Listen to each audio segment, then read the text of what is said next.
Pasta again? What's with all this high-calorie stuff anyway? You know there are probably shops around here that you can go out and buy your own stuff, right? That's just a thought, Chantal. I grinned as I watched Chantal shove another forkful of Alfredo tortellini into her mouth. It took you that long to notice? Besides, it's the easiest, most inexpensive stuff to make. All you do is throw some stuff into a pot, let it boil, and use pre-made sauces. Hey! I use real sauces. I lied, I don't. Plus, it gives you energy after all that digging and lab work. I was going to say, you'd burn a lot of calories off probably doing the work we do in the cave. True, but variety would be nice. It's mostly chili, some type of soup, macaroni, again with the pasta. She trailed off and we continued eating. A moment later, Chantal let out an unexpected sigh.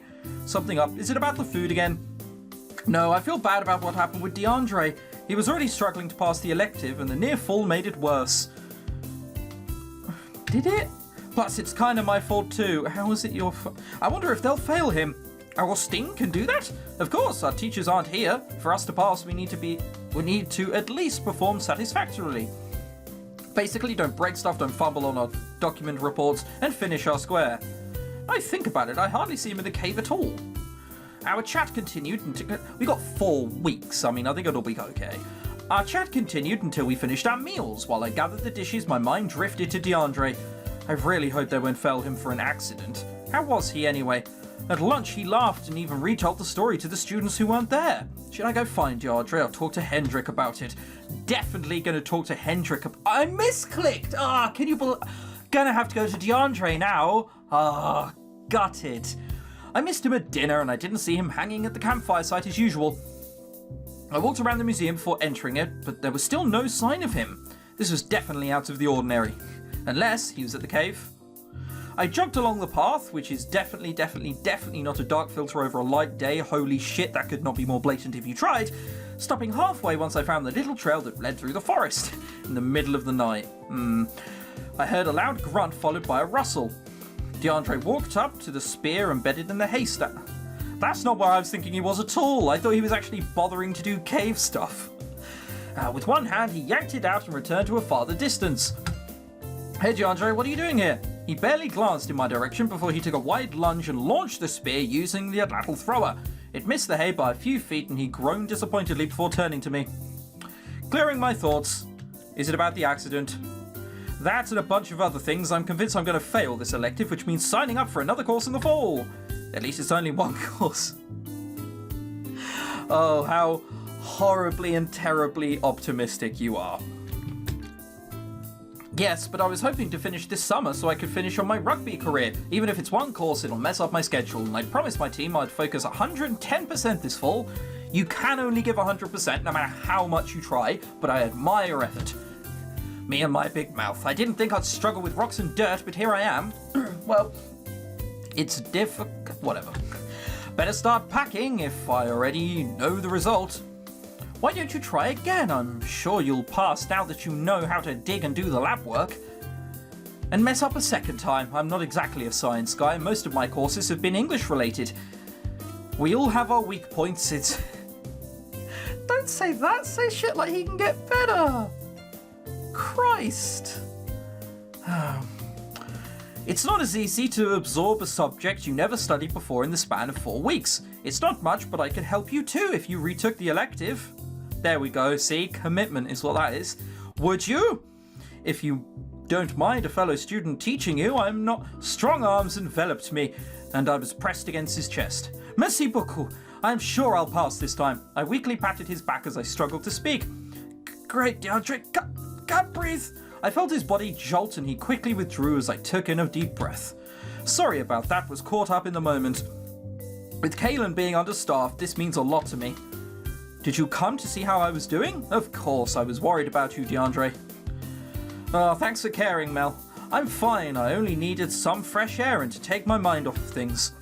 I get it all figured out. Right, good luck with it.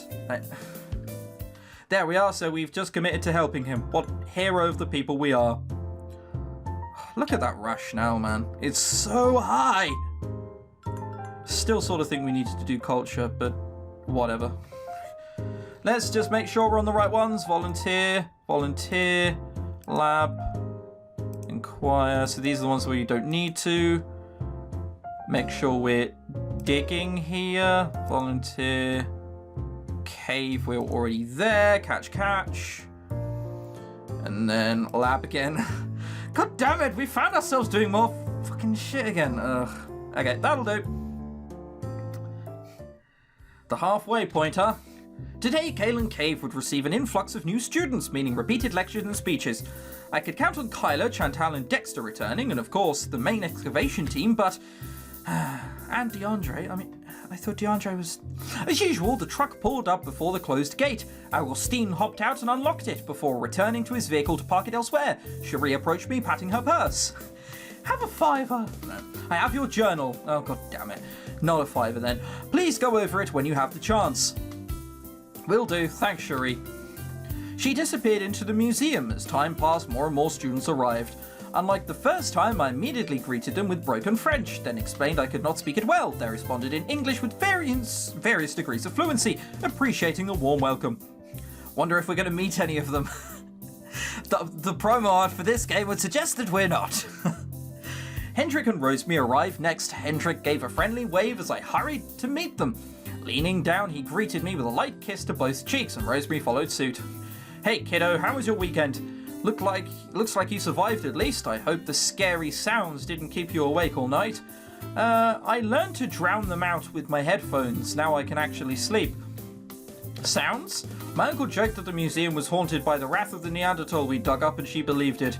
I did not. I do not. It's a little eerie at night, that's all. You look like a knob. Well, you are surrounded by a lot of bones. Wrath of Neanderthal, huh? You're more likely to be haunted by the ghosts of the students who found stone tools in their wet screen. Hey, that might happen. Alright, I'm being optimistic. You aren't helping. We talked until Hendrik and Rosemary excused themselves to set up their equipment. It looked like everyone arrived. Even Kyla gave me a nod of acknowledgement before vanishing into the tent area. Out of the corner of my eye, I spotted DeAndre and Sho both pulling their luggage, and I brightened. DeAndre's return was expected, but Sho had no reason to continue the elective. I mean, we have spoken to him like twice to mention a game, then not speak to him for a few weeks. I bounded over to him, then straightened my posture, expecting a social kiss. Back for round 2, are you? Staying in the game? Get your head in the game. Chuckling, he leaned over but briefly examined my face before following through with a cheek kiss. A cheek kiss. I mean, look, I don't know what it's called in France and Belgium, but in Spain it's called dos besos, which is 2 kisses, right? Cheek kiss? That just reeks of I don't actually know what it's called. This is how I think it works. Making sure you don't have anything on your face this time. Hey, fuck you, that was weeks ago. DeAndre, it was just one time. One time! And yes, I'm back in the game. I'd rather miss only a month's worth of training than 3. Grinning, he placed his hand on my head and mussed my hair. I'm relying on you, Mel, like you promised. Don't guilt trip me. God, that's pressure. Help this oaf understand the whole archaeology thing. Of course, you can count on me. You're far from an oaf, you English major. Anyway, we'll catch up later. Need to reclaim my tent before the lecture starts. Right, later. I caught Sho's eye and gave him a cheerful wave. We have to talk to him now. Morning, what brings you back here? Is that a logo for something? I feel like I've seen that before. Don't tell me you failed. No, I passed. It was a B. I thought I'd do worse, so it was a pleasant surprise. So why did you continue? Well, he stopped when we heard Augustine shouting, making huge motions with his arms to urge everyone to the center of the field.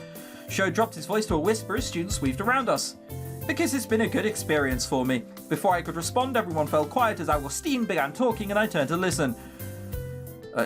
Rolls eyes. I couldn't believe it. It was already the halfway point. Yeah, I can believe it. You've already said that before.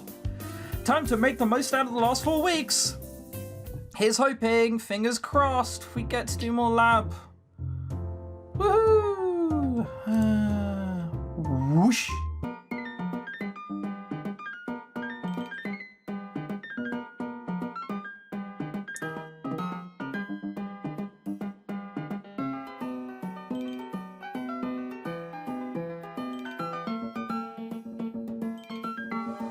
Amazing job. There we go. We only fucked up one thing. Hang on, what was that we found? Right.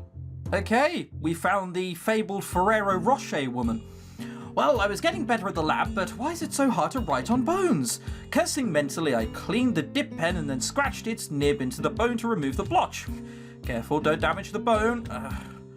I let out a deflated sigh and scratched my head. Maybe I could have Rosemary demonstrate it for me again?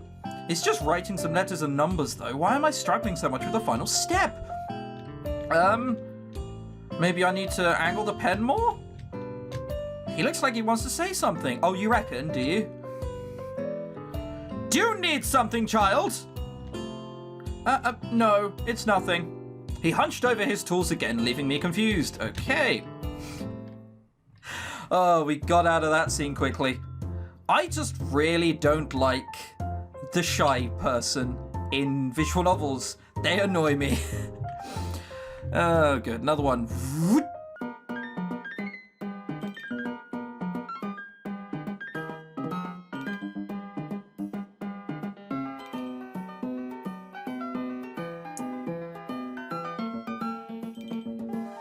Amazing job. We are indeed a hero of the people. Dating methods. Older, oldest, youngest. That looks like a crude sketch at best. What, Kyler is in the lab? What a rare sight. Hey! What is it with the teachers in this school? Holy shit! What is it with everyone in this school? I'm not gonna say it. I'll say it passive-aggressively. If you have any questions or need, I can't focus with you hanging over my shoulder. Fine, I'll let you be. So langweilig. Sounds like a Welsh word, not a real one. Rosemary sighed and I wandered over to my table. Don't get along? Not my fault. I'm charming and lovable and he's can't explain it. Feels like I'm talking to a wall.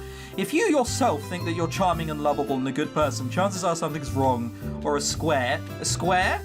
It's a running joke in dance that we call boring, stuffy people squares since they don't think outside the box at all. You had to be there, I guess. Ha! A square! That suits him perfectly! He never looks beyond the square he digs at. Still, I wish he'd seek my help more. It's bad enough that he ignores Hendrik. Augustine is brilliant and contributed to both archaeology and microstratigraphy. But he's just one mind, one man. We all have our own ways of doing and teaching, and it's good to widen that horizon. I don't mind it so much. Augustine and I butt heads less when a student sticks to their preferred teacher. Are you referring to the Flint incident, the Burrow incident, the stalagmite incident? Stalagmite. This is why I'm in the lab during the summer. That sounds like a whole other topic. Yeah, let's not get into yet another one of your two personal fights. Pretty much, bottom line is, Kyler and I hardly speak to each other, and he never asks for my help. That's because you planted Nap Flint in his wed screen. Oh yeah, that was good. So as a teacher, you deliberately fucked over his... What a cock! Twice. Right, what even more a cock? I thought he'd find it funnier the second time. You act like there was a first. He's gonna struggle when he gets into the real world. As skilled as he is, no one will take notice if he doesn't network. I see, Rosemary is trying to help him in her own way. He's also fun to tease. He does have that face that screams, please bully me. Or not. But I can see what she means. Sure, I guess why not? We actually did catching for once. Our rationale is so high, I think we can sort of leave off that and go into full culture at this point. Oh, so little events. So many of these. This one at least looks mildly challenging. Okay, let's do this.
Somewhere here I fucked up. Because there's supposed to be 1 for 1 here, but obviously the only way I can now do this is like that. And that means there's 5. So, shit. We're in a bit of a pickle, lads. We're in a bit of a pickle.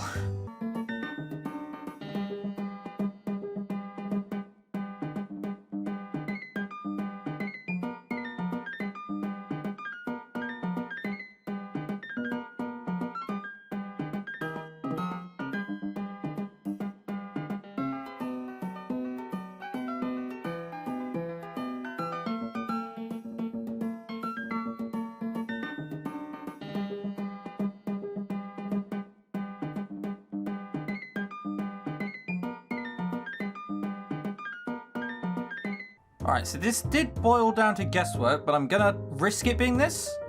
Fuck, it was. That... I have no idea how that was correct. We fucked up by putting something there, which I think was originally caused by me guessing and putting a 3-2 by saying it's symmetrical, but it's not. It's not Picross, it just has the mechanics of Picross, it's not meant to do a drawing. Oh god. Alright, this one looks oh, this is like 1,000 times easier. Okay. Whoosh.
Right, I think that's it. There we go. Easy. What did we find? We found a trowel. Great. That was not as exciting as I was hoping for. My trowel wavered before I steeled myself and decisively cut through the sediments. My pace definitely slowed down, especially with my recent mistakes brought to light, and I sighed. I glanced at Kyler, who was unaware of my struggles, and I decided not to bug him about it. I guess I secretly hoped for someone to notice and cheer me up. Wonder if I should speak with Cherie. Oh. One of the protruding rocks became loose as I dug underneath it. I pulled it out, careful not to make a mess. Another stone nestled below, shifted in my hand as I collected them.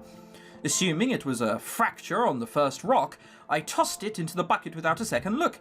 Before I could refocus on my work, I heard someone come down the ladder. Uh-oh, please be here for Kyler, please be... Ah, Melissa, I wanted to talk to you. Sure, what about? Well, don't look at me so seriously. I tried to disguise my nervousness, but my voice cracked under pressure. I'm just here to observe your work. What layer are you working on? Right now I'm excavating 2. 3CL and 3DR. Can you show me the boundaries? Obediently, I traced the dirt line with the tip of my trowel and followed up with an explanation of why I felt the sediments ended here. Can you show me how you record the findings? Start with that one.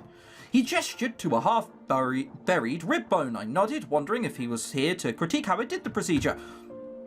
The rulers nearly slipped out of my hand as I lined them up for recording. The rib was positioned 29 centimeters to the right and 53 centimeters away from the rear perimeter of the square. As I announced the recordings, Agustin folded his arms and stroked his chin in a methodical manner. Then what is the axis? My brain turned to mush as I stammered on the spot, trying to process his question. It's...